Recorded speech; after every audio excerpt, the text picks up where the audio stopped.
Arrêtés en novembre 1943, les membres du réseau Manouchian, constitué de 23 résistants, dont 20 étrangers, des Espagnols rescapés de Franco, enfermés dans les camps français des Pyrénées, des Italiens résistant au fascisme, des Arméniens et des Juifs échappés à la rafle du Veldiv, sont condamnés à mort le 21 février 1944.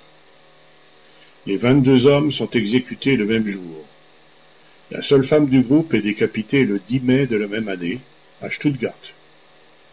Misak Manouchian écrit une lettre à sa femme Mélinée, juste avant d'être exécuté.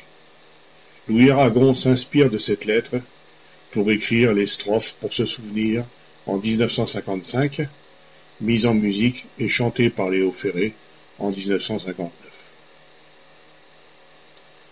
À la mémoire de Celestino Alfonso, espagnol, 27 ans. Olga Bancic, roumaine, 32 ans. Seule femme du groupe, décapitée en Allemagne le 10 mai 1944. Joseph Boskov, hongrois, 38 ans. Vous n'avez réclamé ni les gloires, ni les larmes, ni l'orgue, ni la prière aux agonisants. 11 ans déjà que cela passe vite, 11 ans, que vous étiez servis simplement de vos armes. La mort n'éblouit pas les yeux des partisans. Ma chère Mélinée, ma petite orpheline bien-aimée, dans quelques heures, je ne serai plus de ce monde. Nous allons être fusillés cet après-midi à 15 heures. Cela n'arrive comme un accident dans ma vie. Je n'y crois pas, mais pourtant, je sais que je ne te verrai plus jamais. À la mémoire de Rino della Negra, italien, 19 ans. Thomas Selek, hongrois, 18 ans. Maurice Fingersik, polonais, 19 ans. Que puis-je t'écrire? Tout est confus en moi et bien clair en même temps. Je m'étais engagé dans l'armée de libération en soldat volontaire, et je meurs à 2 doigts de la victoire et du but. Bonheur à ceux qui vont nous survivre et goûter la douceur de la liberté et de la paix de demain. Je suis sûr que le peuple français et tous les combattants de la liberté sauront honorer notre mémoire dignement. Vous aviez vos portraits sur les murs de nos villes, noirs de barbe et de nuit, hirsutes menaçants. L'affiche qui semblait une tache de sang, parce qu'à prononcer vos noms sont difficiles, qui cherchait un effet de peur sur les passants.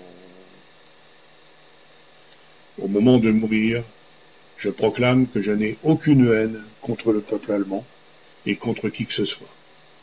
Chacun aura ce qu'il méritera comme châtiment et comme récompense. Le peuple allemand et tous les autres peuples vivront en paix et en fraternité après la guerre qui ne durera plus longtemps. Bonheur à tous. À la mémoire de Jonas Jedulczyk, polonais, 26 ans. Emmerich Klas, polonais, hongrois, 42 ans. Léon Goldberg, polonais, 19 ans. Nul ne semblait vous voir, français de préférence. Les gens allaient sans yeux pour vous le jour durant. Mais à l'heure du couvre-feu, des doigts errants avaient écrit sous vos photos « Mort pour la France ». Et les morts de matin en étaient différents. J'ai un regret profond de ne t'avoir pas rendue heureuse. J'aurais bien voulu avoir un enfant de toi, comme tu le voulais toujours. Je te prie donc de te marier après la guerre, sans faute, et d'avoir un enfant pour mon bonheur et pour accomplir ma dernière volonté. Marie-toi avec quelqu'un qui puisse te rendre heureuse. À la mémoire de Zlama Rivac, polonais, 34 ans. Stanislas Kubacki, polonais, 36 ans. César Lucarini, italien, 22 ans. Tout avait la couleur uniforme du givre, à la fin février pour vos derniers moments. C'est alors que quelqu'un de vous dit calmement, bonheur à tous, bonheur à ceux qui vont survivre. Je meurs sans haine en moi pour le peuple allemand. Tous mes biens et toutes mes affaires, je les lègue à toi, à ta sœur et à mes neveux. Après la guerre, tu pourras faire valoir ton droit de pension de guerre en tant que ma femme, car je meurs en soldat régulier de l'armée française de libération. À la mémoire de Misak Manoukian, arménien, 37 ans. Armenak Arpen Manoukian, arménien, 44 ans. Marcel Reyman, polonais, 21 ans. Adieu la peine et le plaisir, adieu les roses, adieu la vie, adieu la lumière et le vent. Marie-toi, sois heureuse, et pense à moi souvent, toi qui vas demeurer dans la beauté des choses. Quand tout sera fini plus tard, en y rêvant. Avec l'aide des amis qui voudront bien m'honorer, tu feras éditer mes poèmes et mes écrits qui valent d'être lus. Tu apporteras mes souvenirs, si possible, à mes parents en Arménie. Je mourrai avec mes 23 camarades tout à l'heure, avec le courage et la sérénité d'un homme qui a la conscience bien tranquille, car personnellement, je n'ai fait de mal à personne, et si je l'ai fait, je l'ai fait sans haine. À la mémoire de Georges Cloarec, français, 20 ans. Spartaco Fontano, italien, 22 ans. Un grand soleil d'hiver éclaire la colline, que la nature est belle et que le cœur me fend.